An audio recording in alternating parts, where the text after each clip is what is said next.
everybody, and welcome to the TV Enthusiast discussion of Game of Thrones. Today we are going to be talking about Game of Thrones Season 6, Episode 3, Oathbreaker.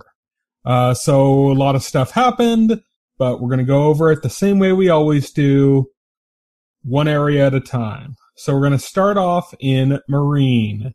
Oh, by the way, I should just introduce. I'm your host for the evening. My name is Tyson Gifford. I am the editor-in-chief of TV Enthusiast, and joining me today, as always, is Will Rorick. Hello. He is our keeper of comics. So we're going to be starting off here in Meereen. In Meereen, Varys figured out kind of the true nature of the Sons of the Harpy, like who they really are, what's going on with that, what their connection is in Meereen. It turns out that they're actually the three major slave cities that Daenerys had conquered and they've taken over the cities again. And they're kind of funding this, and the operations are being run through a prostitute in Meereen. And we'd seen her before in last season. She was the one that was like the one unsullied that like needed to kind of like lay with his like head in her lap or something, like he was a child with his mother. Yep. And then she signaled the guys to the Sons of Harpy to come in and kill him. Yep, I remember that. So that's who it is. So Varys shows himself to be really cunning but different, not like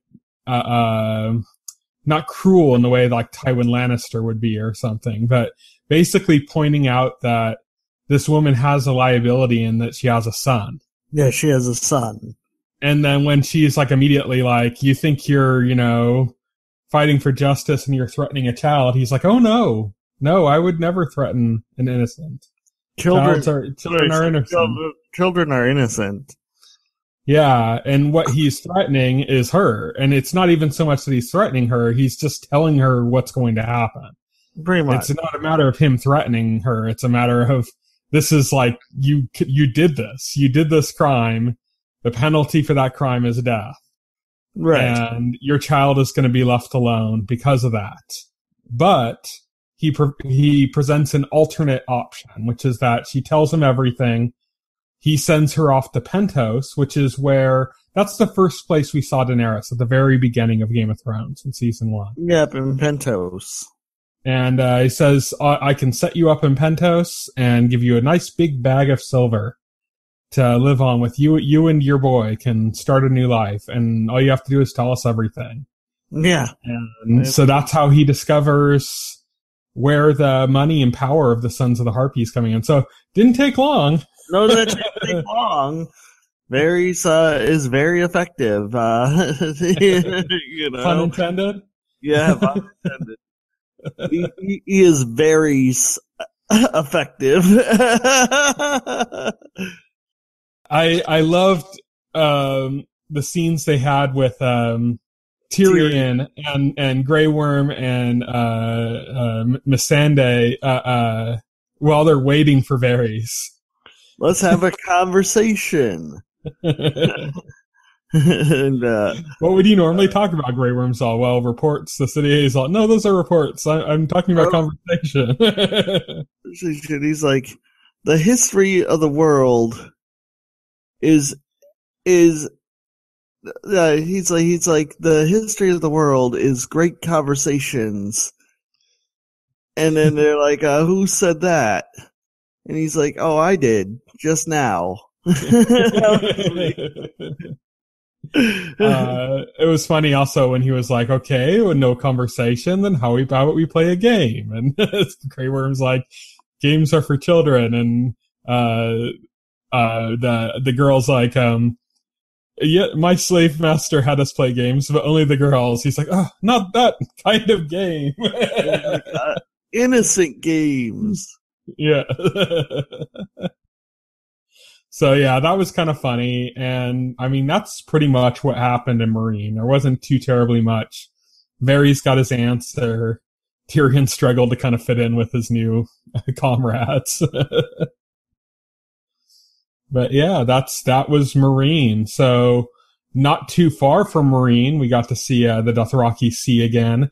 Daenerys finally reached her destination, Vaes Dothrak, the Dothraki capital, and she was taken to the Dashcleen, who are the former wives of dead Khals. So she made it to Florida. But Florida, lol. we'd postulated before that she could actually be in a safer position because, you know, the men aren't going to rape her because she is a former Khaleesi and all this kind of stuff. She's actually in a safer position than she was before, just not advantageous to the position she wanted to be in. Right. But that's not necessarily the case, as we find out, because she disobeyed Dothraki custom by leaving after her call died and not returning to Vaes Dothrak.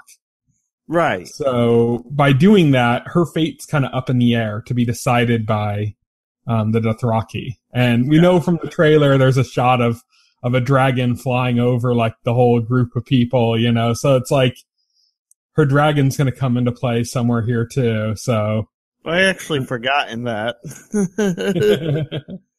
It wasn't showing in like it's conquering. It was just, you just saw the shadow flying over, you know? Right. So it's like, we don't know how that's going to play out, you know? Like if she's going to kind of win her place there and then she's going to kind of convince them to, change their kind of, let's just stay in Vaes Dothrak ways, you know?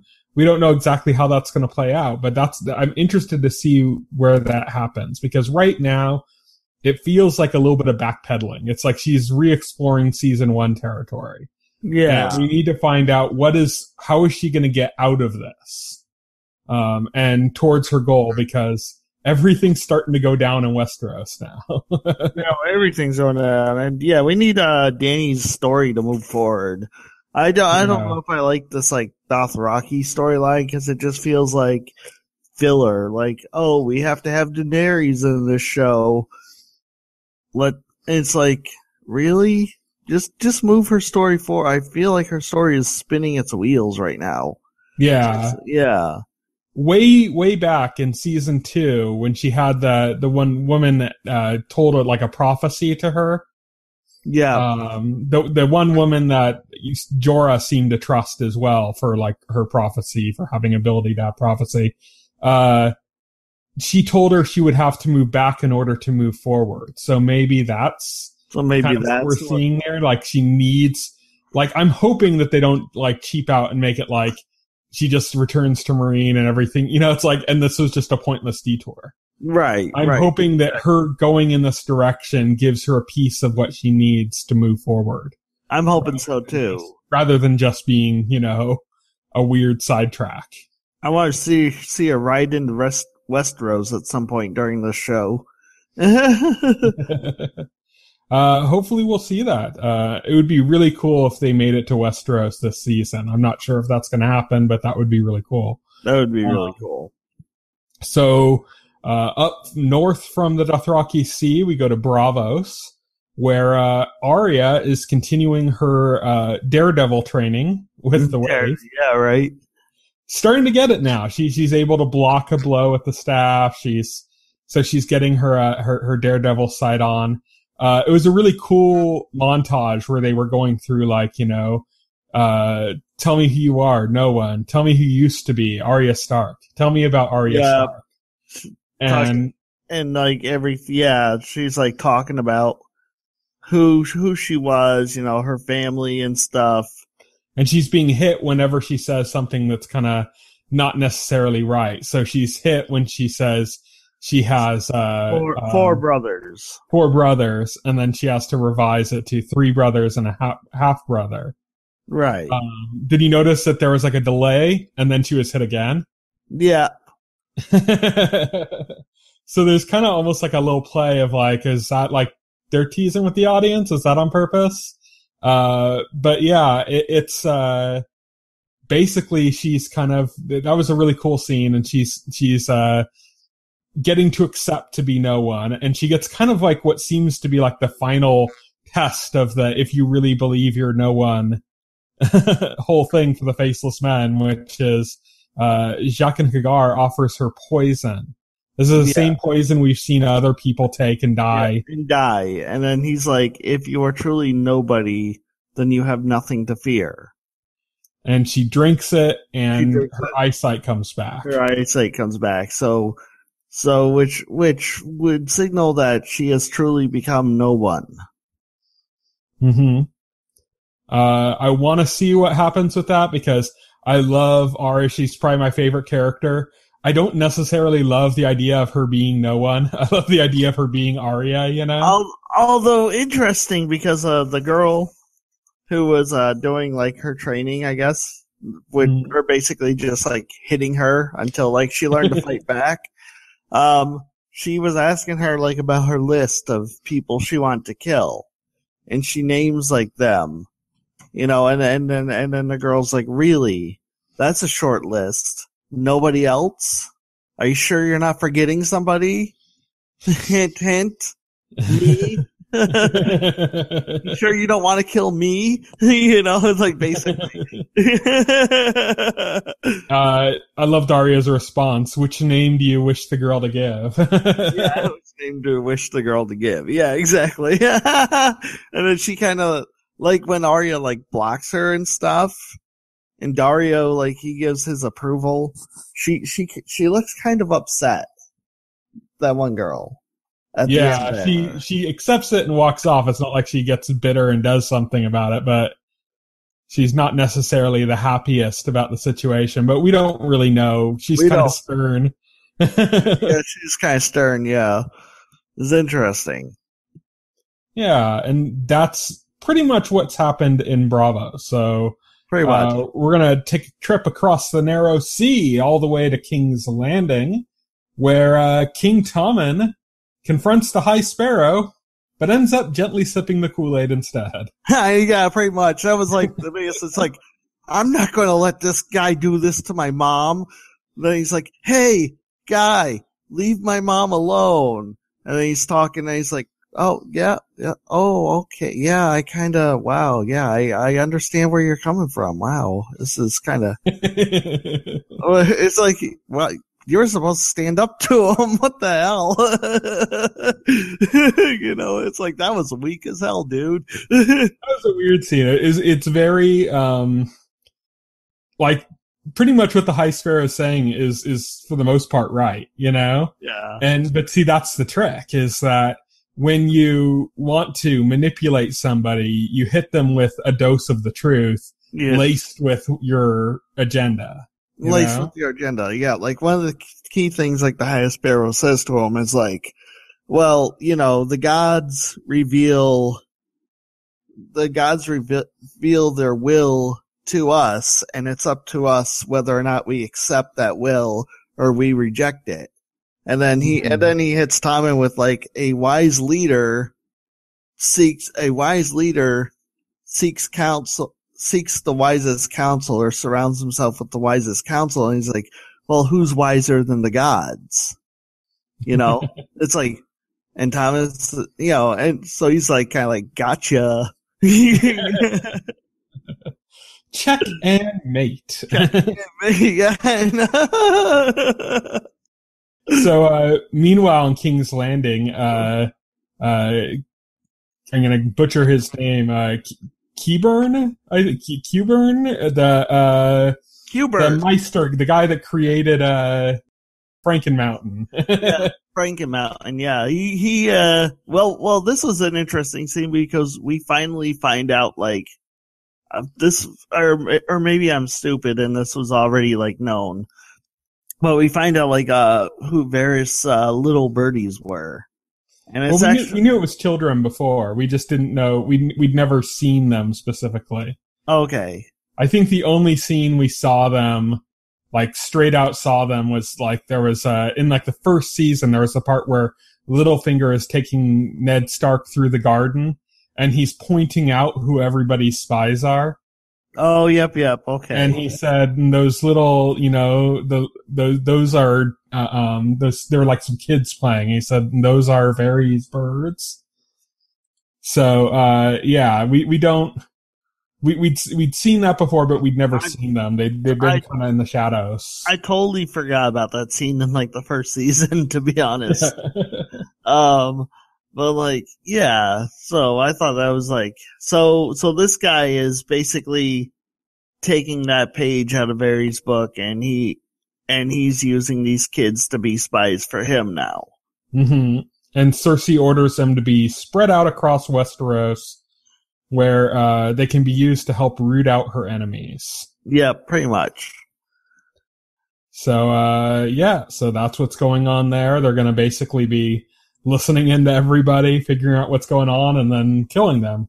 And she basically directly talks about, people talking trash about her naked walk of shame, which is what we saw somebody die from last week, Yeah, pretty much.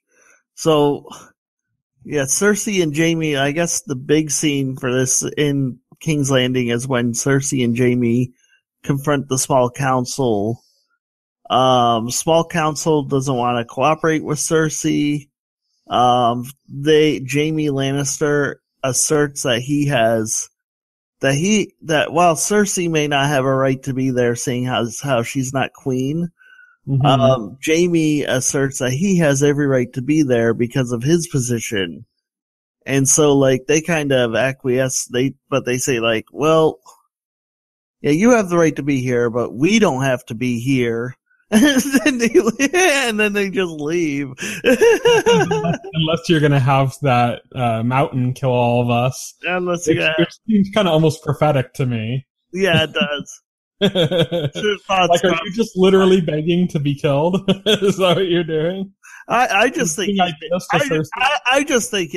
think he's being realistic. He's like, unless you're gonna have that thing kill us, because I know what freaking show I'm in. Okay.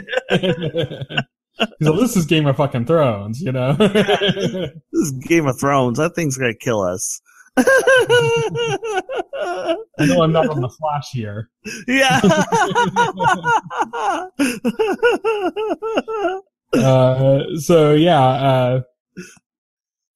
The best part about this scene though was the one Meister talking a bunch of shit about the mountain. Oh, yeah. And then when he walks in and he realizes man heard everything, he farts. Maester Pycelle. Yeah, that guy is a trip. Holy cow. Yeah. He's it's like literally like he shit himself. He just like as soon as he sees him, because he's just sitting there talking shit, and then they walk up with it, and I was cracking up when Pycelle like left and like had to squeeze past the mountain as he left. It was just that guy. Yeah. We know that the Small Council, they're just sitting there talking about like all the kind of bullshit political shit going on in the capital, not even dealing with what's happened in Dorne, which it's like we know Cersei's crazy and all, but that is a real problem. That is a real problem. They're not talking about Dorne. They're not talking about the Faith Militant, or none of the real problems facing King's Landing. Mm-hmm. So they're like kind of useless. I think. No, I think Marjorie's mother is concerned with the Faith Militant for obvious reasons. But the Small Council, they weren't like, they didn't seem like they were doing anything important. Yeah, exactly. They're not doing anything. And meanwhile, we did learn that they completely know what's happened in Dorne now. So it's not just a matter of Cersei being mad that they're not doing something about Myrcella being killed, but that we actually know now that they know that, that Dorne is in new hands, new controlling interest. Yeah, pretty much. Not friendly controlling interest. So yeah. So war's brewing in the South still. Small Council doesn't seem to be aware of it. So I imagine war will befall the Small Council before it ends up heading south. Yep. Meanwhile, in Beyond the Wall, where Bran is. We're going to travel up there now to the Three-Eyed Raven and Bran are on another vision quest. We get to see what is probably the most desired flashback scene in all of Game of Thrones for fans. This is the scene people have wanted to see forever, since like book 1, when it was first mentioned in like one of Ned's chapters. Right. Which is the Tower of Joy flashback. This is where Ned Stark and Howland Reed, who is the father of the 2 kids that went with Bran up north, Jojen and I can't remember that girl's name now, Mira, yeah. I think. But yeah, it's their father and Ned Stark, a young Ned Stark, going to the Tower of Joy to get his sister back. Right. Right. And we know she dies there, and that she, ended up in the crypt. And this is when he's going to take her back, and he encounters the last 2 knights of Rhaegar's last 2 knights, because this takes place after the king has been killed, after everything's already done. This is pretty much takes place after the end of the rebellion. Yes. Like this is just like loose ends at this point. Yeah. So they go to take care of this, to finish this off. They encounter 2 knights, one of whom is Sir Arthur Dayne, who in the books is constantly referred to as like the greatest sword fighter that ever lived and stuff. Yeah, I know there's going to be a few changes that some fans don't like. I think Gregor Clegane mentioned him to Arya last. You mean not Gregor? I can't think of his name. The Hound. Gregor's the Mountain. Oh, Gregor is the Mountain. Yeah, that's right. The Hound. Yeah. The other Clegane. Whatever. Yeah, a lot of people have mentioned them. Barristan, who was the knight that joined Daenerys and then died last season. Yeah. The old knight, he mentioned Arthur Dayne as well. He was the one that was dual wielding. Yeah. That was like pretty much took out everybody but Howland Reed and Ned Stark. I think the thing that some fans are going to be upset about is that in the books, like he has this like special sword that's like, it's not Valyrian steel, but it's just as strong, and it's supposed to like have like a glow to it. Right. And so people were like, "Oh, we want to see us." It was going to be like kind of the Game of Thrones equivalent of a lightsaber, like a glowing sword. Yeah, like a glowing sword, but didn't happen in this story. Yeah, we didn't get that. That didn't happen. He dual wielded swords instead, which comes across totally badass. So yeah, it was pretty badass. It was a pretty badass fight. Howland Reed ends up taking him out by stabbing him from behind when he's standing over Ned, about to kill Ned. This kind of disillusions Bran a little bit, who's watching the flashback, because it's making this death look less honorable. Yeah, apparently it's not that Ned did something horribly dishonorable or something. He's not even the one that stabbed from behind, But Ned hasn't told the story this way. No, Ned kind of fibbed about this how it went down. Yeah. Oh well. So yeah. So Bran's a little disillusioned about that. Then we hear a woman's scream coming from the tower. And Ned goes running up to go into the tower. Bran's like kind of hot in his heels, wanting to find out what's inside. Three-Eyed Raven cuts him off. Like, nope, we're out of here. Bran's like, what the fuck, man? What the hell? I want to see what was in the tower. He's like, no. And that mirrored the fans' reaction of just being like, come on, show me what's in the damn tower. And then, but the one really cool thing that happened there was that Bran called out father to Ned. And it seemed like Ned recognized something. It seemed like he heard something or something, because Ned looks back and stops for a second, looks around, and then he turns back around and continues up. Like almost like he heard him. Yeah. Which is, the first we've heard that that these visions go actually beyond that, Right. And this gives credence to kind of the idea of, we saw a vision in the trailer in which it seemed like the Night's King, the White Walker, was looking right at Bran. Yeah. In the trailer, there's that scene, and they toyed with basically with the scene where it looked like Lyanna saw him, and then it turned out she saw Willis, the pre-Hodor.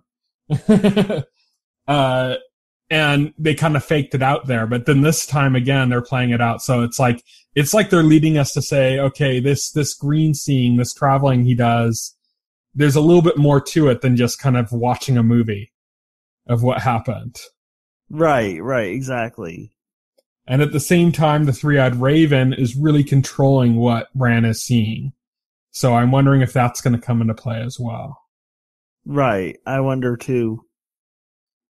Okay, so, the R plus L equals J fan theory, which is the really big one, which is, Rhaegar Targaryen plus Lyanna Stark equals Jon Snow. We kind of thought it was going to be answered this episode. Nope. I called out saying, Mother's Day, perfect time to reveal Jon Snow's mother. There was a lot of mother talk, but it was all about Cersei and about the god, the mother. Right, exactly. But yeah, so they didn't actually do that. Fans across the world freaking out, come on! We've been waiting for decades. But yeah, so still no concrete answer on that, but they're still leaning towards the direction that everyone kind of thought, which is it's looking more and more like, what other reason is there to show that than the fact that they're eventually going to reveal that Jon Snow is not Ned's child? No, they're trolling. They could be.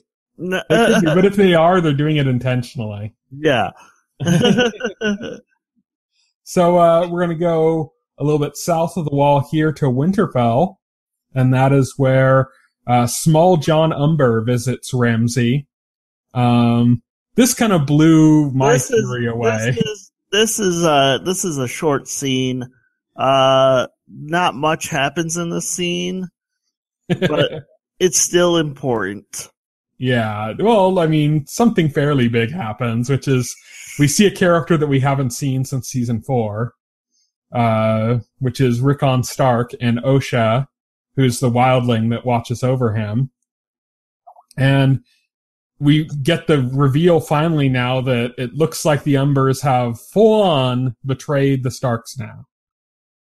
So Great John Umber, I believe, died at the Red Wedding with Robb. And small John Umber seems all set on, fuck tradition. I'm not going to take the knee for anybody. He won't take the knee for Ramsay. He won't, pledge fealty or anything. He basically says, I fucking hate wildlings. Yeah, I love it. I want to kill them all. I want to kill fucking wildlings. I'm not going to pledge fealty to you. You can fuck off with that. Oh, and here is Rickon Stark. And yeah. It's that was pretty blew me away because I was expecting to actually see him again. I don't know why I wasn't, but there he is, and now Ramsay. It's really now Ramsay has another Stark. What the? Why do Starks keep falling in the hands of the psychopath? I don't know. People keep Starks to the psychopath. Yeah, that's true. So this time, the big punch to the gut was when they said, "Well, how do I know this is Rickon?"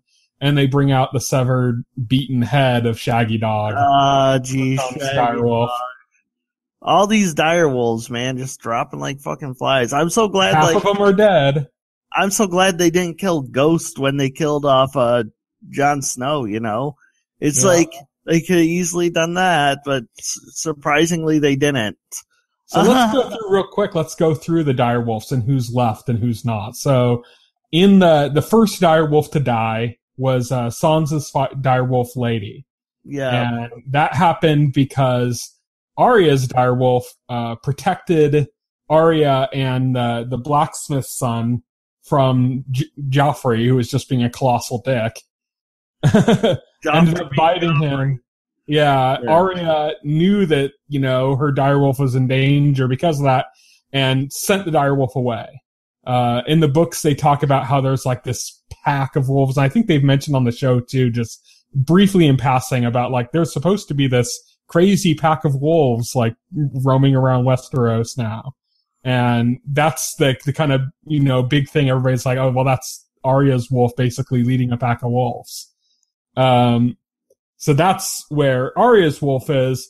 Because Arya's wolf was gone, basically Cersei demanded that, well, a direwolf should die anyways. And so that's how Lady died, who was Sansa's direwolf. Ned killed Lady himself. Right. Because he felt it was the only way to give like a respectful death to the dog. Right. The wolf. So that's two of them. Grey Wind was with Robb. That was awesome when Robb was like winning battles and with Grey Wolf by his side. Yeah, Grey Wind got killed when Robb got killed in the Red Wedding. They both died. And then they affixed Grey Wolf's head to Robb's body. Mm-hmm. Like a huge show of disrespect. And, that was the fate of that direwolf and Stark. Then you have Ghost, which you mentioned. It's still alive, still with Jon Snow. Yep. And Summer, who is Bran's direwolf, still with Bran up north of the Wall. Still alive, still with Bran. Yep. And now Shaggy Dog. We find out he's dead. Yep, he's dead. So that's basically it. Yeah, it's really unfortunate, but that was the kind of gut punch of the episode, I think, for a lot of people. It's like, oh, not another direwolf. And it's not just because they're wolves. It's just because they have this kind of weird mythical bond with the Starks. It's kind of similar to the dragons and how they're bonded to Daenerys. Yeah, kind of like, exactly. It's like kind of crazy. Yeah, so, Shaggy Dog's dead. Rickon is in probably about the worst possible place he could be. Oof, not good. Let's go to the Wall now. This is the kind of final location we're going to be talking about. Starts off right where the last episode ended, which is basically everyone in utter shock and disbelief as Jon Snow walks. Jon Snow is resurrected. Yep, everybody's in shock and disbelief. He seems to be Jon Snow, like the Jon Snow he was before he died. Like, there doesn't seem to be like anything off about him. Obviously, he's shaken by what he's gone through. He's kind of like forlorn now because like his general attitude now that he's back is like, they killed him, so like what he was trying to do, what he tried to accomplish, he feels he failed. Yeah.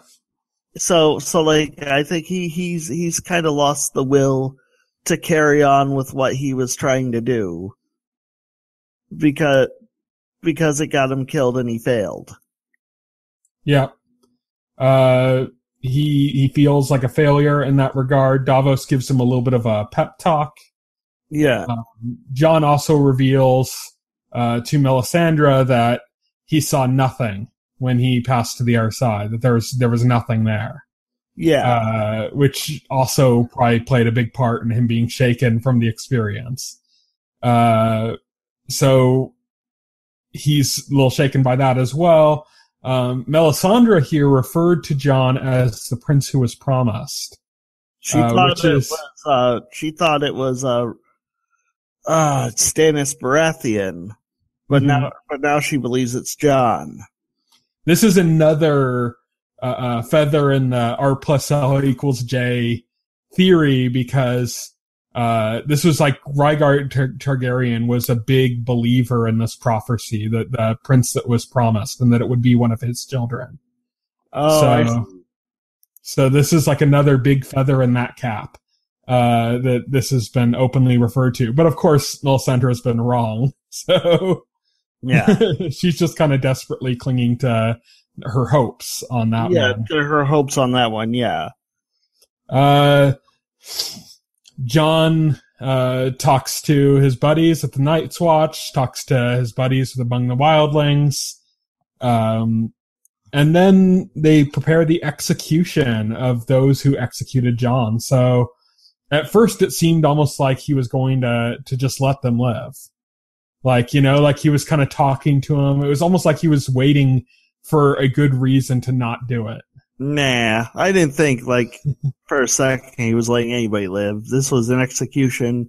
I think he was just being kind and letting people have their last words, or maybe he would just genuinely want it, an explanation for why they did it. Maybe he was just letting them talk because, he genuinely wanted them to explain themselves to him before he hung them. So the first one that he walked past was basically just freaked out that he was alive. Yeah. The second one was basically asking Jon to lie on his behalf and say that he died fighting wildlings. Yep. The third one was Alistair Thorne, who actually went out pretty well. He did. He didn't apologize. He didn't, he acknowledged what he did. He said, I made the choice I thought was right and I lost. Yep. So he kind of went out like a champ. And he said, if I had to do it again, knowing the outcome, knowing what's going to happen, I would pray I'd make the right choice again. And I assume that to mean the right choice being kill Jon Snow. He basically said, yeah, I'd still do what I did. See, that's the thing about Alistair Thorne, is that as much as he's extremely hateable, and he is extremely hateable, he's pretty legit as a Night's Watch too. Right. He's pretty. He truly believes in the cause of the Night's Watch, and he truly believes that he was in the right with his decision. That it wasn't just I found a way to kill Jon Snow, but he literally does feel he was in the right. In that he situation. feels he was right. Like that was the righteous thing to do for the cause, and not even Jon Snow coming back shook his belief that he did the right thing. Then we move on to Ollie, and Ollie just gives... Ollie just sits there and, grimaces. He doesn't even say anything. Just gives Jon the stare of, this death stare. Yeah. And then they hang him, and then they cut this, shot of, Ollie's stupid dead face, and I'm like, oh, thank God he's dead. I was like... good, stupid Ollie. Dumbass. Advocating child murder. It's the TV enthusiast way for Game of Thrones. So yeah, Ollie dead. A lot of people happy about that. It's kind of funny that some people could be happy about that, but it's true. I mean, I'm not going to act like I wasn't. Right. I was thrilled. It's funny though when you think of all the people those people all stabbed Jon Snow, but everybody was pissed off the most at Ollie out of everybody there. Mm-hmm. And I think just because Ollie was being an idiot, and whereas you look at Alistair Thorne, and as much of a dickbag as he was, he genuinely, his reason for taking out Jon Snow is that he genuinely felt that it was the best thing to do. And then you had the other members of the Night's Watch that participated, same situation. They weren't dickbags like Alistair Thorne was, but they were doing it because they thought it was the right thing to do. They felt betrayed, and I mean, they were incredibly short-sighted, but they felt betrayed, and that's why they did it. Ollie is just a dickbag. Yeah. He's just a dickbag. Yeah. He just, it's all about him. It's all about his own personal tragedy. He has no ability to see the bigger picture. And it's all about him feeling wronged that Jon Snow isn't killing all the wildlings. Right, yeah. So that's Ollie's only motivation. Yeah, Jon Snow wasn't killing all the wildlings. Who cares? Yeah, it's not like with Thorne. Thorne's not prejudiced against the wildlings, and angry for that reason. It's he genuinely thinks that they're not doing the Night's Watch job by doing that they betrayed the Night's Watch oaths. Ollie, that he's not concerned with that. It's just vengeance for him. And then the last thing that happens is Jon Snow relinquishes leadership of the Night's Watch to one of his closest friends there. I totally forget the guy's name, but he was Ed, I believe, is his name. Ed, I believe, but he was the guy who was there when Davos found his body, and he's the guy who went out and recruited the wildlings at the end when they captured Alistair Thorne and everything. Mm-hmm. Jon Snow gives him leadership over the Night's Watch, and Jon Snow leaves, I guess, still feeling kind of defeated. I think Jon Snow feels lost now. Yeah, he left, but there's another point to it, which is that he left. The name of the episode, by the way, is Oathbreaker. Oathbreaker, yeah. So you could say, some people could interpret it as that he's broken his oath, but the key thing is what he says is my watch is over. He's died. The wording of the watch says until I die, and then my watch will be over. So that's specifically keyed in there. So him saying that, right, basically saying I died, I've met my watch, I've done it. You're right. I'm no longer bound to this. He fulfilled his oath, because before they were pleading with him, Stannis or Davos were pleading with him to leave the wall to go fight with Stannis at Winterfell, and he was like, nope. I made an oath. I'm sticking to it. I'm sorry. Nope. I made an oath. But now his watch is ended. Watch is ended because he died, so the oath is fulfilled.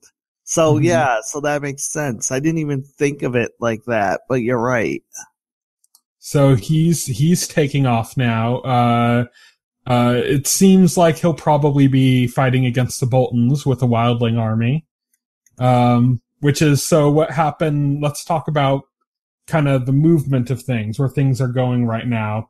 The interesting thing that happened at Winterfell with Ramsay Bolton and the Umbers and the Karstarks is that those three heads of those households are all young. Yep. They're all recent new lords of those households. Which means they'll get curb stomped by anybody more experienced. But even more than that, it kind of shows the reason that they're able to kind of bond and do what they did. Because, I mean, the Lord of the Karstarks, Robb Stark, cut off his head. That's why the Karstarks are all bitter. Well, yeah. Towards the Starks. Then you have the Umbers were extremely loyal, but the Great John Umber died alongside Robb at the Red Wedding. So he's gone. So now it's this Small John Umber, his son, that's now ruling it. And then Ramsay Bolton, of course, killed his own father.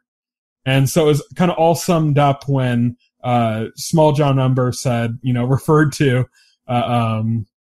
he called Roose Bolton a cunt. Yeah, pretty much. He said, your dad was a cunt. Yep. Ramsay's kind of shocked, and Small John's like, let's not mince words here. He was a cunt. He was a cunt, and you killed him. I don't give a shit. Yeah, pretty much. Yeah. He's like, I'm not threatening you by saying that. I'm saying I probably would have done the same thing to my dad, except he already died before or something. Right. So yeah, you have this weird kind of relationship with these three. These are these young lords that kind of usurped power, in their positions. And now they're leading these armies, and they've kind of created this alliance with the worst possible person. Yeah. With Ramsay. But Ramsay Bolton. Somehow, it all makes sense to them. It all works for them. Then you have, so they're heading up north towards the wall to fight Jon Snow and the wildlings. Jon Snow and the wildlings are leaving. Yep. So we don't know if they're going to meet somewhere in the middle. or if they're going to head up north and sack the wall. I like the line like the leader of the wildlings said to Jon Snow earlier. He's like, some people are calling you a god. It's like, I've seen your pecker, and I've seen your pecker. It's small, and no god would have a small pecker like you do.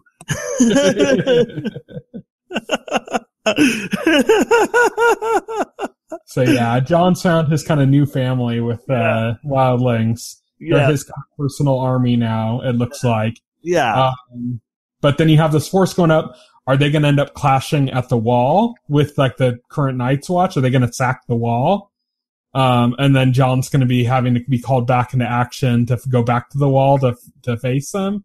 I don't know. Or are they going to meet halfway on the battlefield? You know, like, are they going to meet and the forces aren't going to go all the way to the wall? What's going to happen is the White Walkers are going to come up and attack the wall, and then they're going to come up and they're going to meet a White Walker army, and they're going to get devoured. Well, that's, I think, your fantasy. Yeah. The White Walkers are coming into this like the trailers. They heavily tease like White Walkers are going to be like a bigger part of this season. They already had like the one battle last season. Yeah. Like the White Walkers are going to have a bigger role this season. So it's only a matter of when. Mm-hmm. And I think obviously they're teasing that the White Walkers are going to make a run at the wall. I mean, that would kind of make sense if the kind of battle we've seen in the trailer is actually happening with the Boltons defending the wall from Jon and the wildlings after the Boltons have gone up to kill the people left at the wall, going after Jon Snow, but Jon Snow's not there, and then they're caught unawares by the White Walkers, right? Because they basically just destroyed the defenses at the wall, and now the White Walkers come. No, the White Walkers come. Yeah, that's what I'm predicting. So that kind of would be an interesting way of having, you know, priority shift for a lot of people. Yeah, really. So besides that, so that's the war that's brewing in the north right now. There's also the war brewing in the south, which is between Dorne and King's Landing, but also the Faith Militant and the Small Council now, who are at odds. And we have war brewing in the east now as well, with Varys and Tyrion trying to figure out how they're going to take out these slave cities. So war everywhere. Yep. And Arya's training in Bravos. We'll have to see how that fits into the larger picture, how Daenerys ties back in after being in Vaes Dothrak. So kind of pieces set up. Overall, I don't know about you. This is probably like my least favorite episode this season. Still a great episode. Still solid episode. But especially after like last week's episode, I was like, oh, and then when they didn't show the completion of the Tower of Joy flashback, I was like, no. Gotta save something for the finale.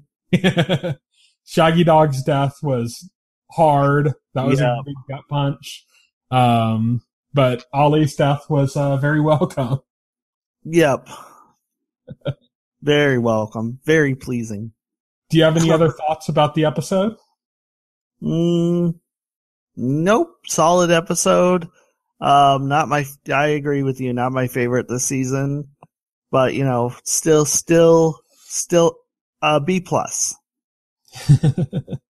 I feel pretty much about the same. So that is it. Thank you everybody for watching our discussion of season 6, episode 3 of Game of Thrones, Oathbreaker. We will be doing these videos every week. So, keep in touch. Next week, we're going to have another one up. Check that out as well. We also have more shows on TVEnthusiast, including a comic book show called TVE versus Marvel and DC, in which we talk about all of the Marvel and DC shows on TV, or at least the connected ones. So we don't really talk about Gotham or Supergirl that much. little bit of news on that side, though, is that they finally announced a pilot order for sci-fi.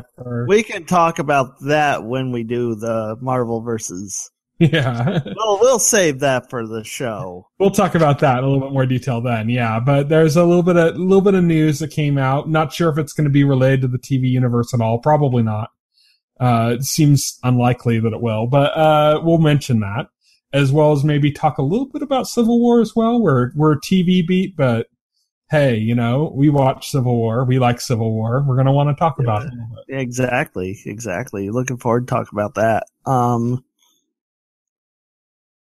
Yeah, that's pretty much it. So thank you everybody for watching. Night. Good night. Woo!